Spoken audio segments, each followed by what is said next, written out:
troisième bénéfice qu'on tire de la méditation des histoires du Coran, la consolation. Premièrement, la consolation du messager d'Allah, alayhi salatu wa salam, le prophète, sallallahu alayhi wa sallam, dans ce qu'il atteint comme épreuve. La mission prophétique de Mohammed, alayhi salatu wa salam, ne fut pas de tout repos. Et à travers ces sourates, Allah lui enseignait que, peu importe ce qu'il atteint, peu importe ce qu'il endure, d'autres prophètes avant lui furent éprouvés.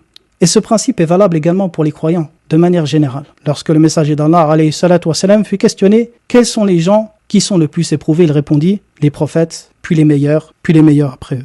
Et il dit, les gens éprouvés, ou les gens sont éprouvés selon la mesure de leur religion, hadith rapporté par Sa'd ibn Abi Waqqas et authentifié par l'imam Al-Albani dans Sahih Targhib wa Tarhib.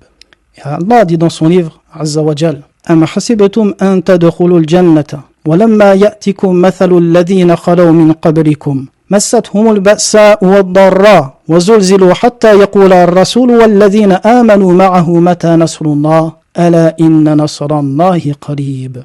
Pensez-vous entrer au paradis sans qu'il ne vous soit encore venu l'exemple de ceux qui vous ont précédés? Ils furent touchés par la misère et la détresse, et furent secoués au point que le messager et ceux qui avaient cru avec lui disaient, quand viendra le secours d'Allah? Certes, le secours d'Allah est proche. Fin de citation. Donc dans ces exemples, des gens ou des meilleures personnes que cette terre est portée, dans les épreuves qu'ils ont vécues, la patience dont ils ont fait preuve, et l'immense récompense qu'Allah leur a octroyée, il y a dans cela pour nous un excellent exemple et une forme de consolation quant à notre patience.